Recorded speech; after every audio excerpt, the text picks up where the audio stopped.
నిజామాబాద్ జిల్లా డోర్నకల్ నియోజకవర్గం పరిధిలో ప్రస్తుతం ఉన్నాం. కుర్రి మండలం జీపీ వచ్చేసి లింగేతండ బి గ్రామ పంచాయతీ పరిధిలో తెలంగాణ రాష్ట్రం కాంగ్రెస్ ప్రభుత్వం 6 గ్యారెంటీల భాగమే ఇందిరమ్మ ఇల్లుకు సంబంధించింది ప్రతి పేద మధ్యతరగతి కుటుంబాలకు ఇవ్వాలనే ఒక ఆలోచనతో రేవంత్ రెడ్డి సర్కార్ ప్రభుత్వం చేసిన ఒక మంచి ఆలోచన.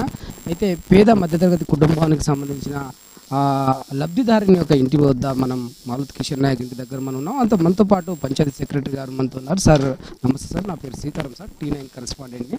సార్, ఇప్పుడు మీరు సంబంధించింది ఇందిరమ్మ ఇల్లు సంబంధించింది ఎట్లా వస్తాయి, అమౌంట్ ఏ రకంగా వస్తాయి, అంటే ఫస్ట్ ఇడితే ఎంత వస్తుంది, సెకండ్ ఇడితే ఎంత వస్తుంది, పూర్తిగా వివరణ ఇవ్వండి.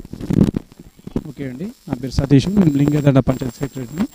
మనకు వచ్చేసి లింగేతండ గ్రామ పంచాయతీకి 13 ఇళ్ళు వచ్చాయండి.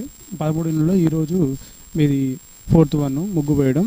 దీనికి వచ్చేసి 4 విడతలలో 5 లక్షలు వస్తాయండి. మొదటి విడతలో బేస్మెంట్ కట్టిన తర్వాత 1 lakh వస్తుంది. దానికి సంబంధించి ఇప్పుడు మనం జియో కోఆర్డినేట్స్ తీసుకున్నాము. ఆ జియో కోఆర్డినేట్స్ ఏంటంటే మనం ఎక్కడైతే ముగ్గు పోసారో అక్కడే తీసుకుంటాము. వాళ్ళు ఇక్కడ కాదని వేరే చోట కట్టుకున్న మన లిమిట్స్ ఉంటాయి కట్టడానికి. 400 square feet నుంచి వెళ్ళి 600 square feet మధ్యలోనే ఇల్లు కట్టాలి. ఆ గవర్నమెంట్ కండిషన్స్ ఫాలో అయితేనే వాళ్ళకు బిల్ వస్తుంది. 600 కూడా దాటకూడదు. మళ్ళీ బేస్మెంట్ కట్టిన తర్వాత 1 lakh వస్తుందండి. సెకండ్ వచ్చేసి గోడల మీద 1 lakh, వాళ్ళ స్లాబ్ పోసిన తర్వాత 2 lakhs. మళ్ళీ లాస్ట్ వచ్చేసి 4th టైము వాళ్ళు ప్లాస్టింగ్ చేసుకొని వాష్రూమ్స్కి ఇట్లా కట్టుకొని డోర్లు అన్నీ పెట్టిన తర్వాత రిమైనింగ్ 1 lakh వస్తాయండి. ఇలా 4 విడతలలో 5 lakhs వస్తాయి. దీనికి గాను మన బెనిఫిషియరీ ఎవరైతే ఉన్నారో వాళ్ళ అకౌంట్ నెంబర్ని మనం అప్లోడ్ చేస్తాం. అందులోనే అమౌంట్ పడతాయి. టోటల్ విడతల వారీగా పడతాయి. ఎస్, పర్టికులర్గా ఎన్ని రోజులు అనేది లేదు. ఇది రెయినీ సీజన్ కాబట్టి మ్యాక్సిమం ఒక 3-4 monthsలో ఎవరైనా ఏ ఇల్లు అయినా సరే ఈ రోజుల్లో 2 monthsలోనే కట్టేస్తున్నారు. కాబట్టి బెనిఫిషియరీ వాళ్ళ యొక్క ఫైనాన్షియల్ స్టేటస్ని కానీ ఇంకా ఏదైనా సమస్యలు ఏమైనా ఉన్నా కూడా 3-4 monthsలో కడితే చాలా బెటర్. ఇంకా బెటర్. 5 lakhs వరకు పెంచే అవకాశాలు అయితే ప్రస్తుతానికి అయితే ఏం లేవండి. 5 lakhs అది 4 విడతలలో వస్తుంది. డబుల్ బెడ్రూమ్ అని అంటున్నారు కదా, దీనికి సంబంధించి కలర్ ఇల్లు ప్లాస్టింగ్ అయిన తర్వాత, అంటే పూర్తిగా ప్లాస్టింగ్ అయిన తర్వాతనే ఇల్లు ఇస్తారా, మరి మామూలుగా ఉన్నప్పుడే ఇచ్చేస్తారా? స్లాబ్ పడగానే ప్లాస్టింగ్ చేయాలా?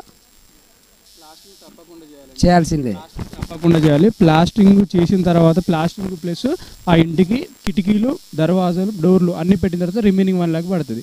స్లాబ్ పోసి గోడలు కట్టేంత వరకు 4 lakhs వస్తాయి. ప్లాస్టింగ్ ఇతరత్ర వరకు ఉన్న తర్వాత రిమైనింగ్ 1 lakh వస్తాయి.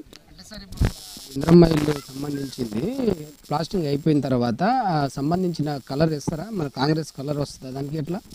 దానికి సంబంధించి మాకు ఎటువంటి ఏం లేదండి. కాకుంటే ఇల్లు పూర్తయిన తర్వాత మాత్రం దానికి సంబంధించి వారు ఏమైనా నార్మల్గా కలర్ ఏది వేసుకున్నా పర్వాలేదు. కాకుంటే ఇలా వేయాలని ఎటువంటి రెస్ట్రిక్షన్స్ అయితే ఇప్పటివరకు అయితే ఏం రాలేదు. కొన్ని గూగుల్ మ్యాప్లో కావచ్చు, కొన్ని జిల్లాల్లో ఇట్లా కాంగ్రెస్ సంబంధించిన ఇల్లు కలర్ కూడా వేసారు. మరి దీని మీద ఏమైనా డీటెయిల్స్ ఏమైనా తెలుసా? మా పరిధి వరకు ఇంతవరకు ఏం ఇన్ఫర్మేషన్ లేదండి. పై అధికారుల సూచన మేరకు ఫాలో అవుతాం.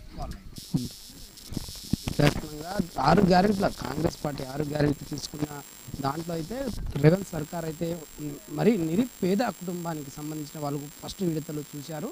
ఆ ఫస్ట్ విడత ఎలా అంటే కనీసం ఇల్లు లేని వాళ్ళకు ఇల్లు ఇవ్వాలని ఒక ఆలోచన. బడ్జెట్ కొంత అటు ఇటు కావడం వలన పూర్తి స్థాయిలో ఇవ్వలేకపోయినా కూడా కొంత అసలే ఇల్లు లేని వాళ్ళకు మొదటి స్థానంలో ఇచ్చారు. మరి విడతల వారీగా కూడా ఇల్లులు వస్తాయంటూ మన పంచాయత్ సెక్రటరీ గారు కూడా చెప్తున్న పరిస్థితి. T9 ప్రతినిధి సీతారాంతో ఫేస్ టు ఫేస్ డోర్నకల్ నియోజకవర్గం నుంచి లింగేతండ బి గ్రామ పంచాయతీ.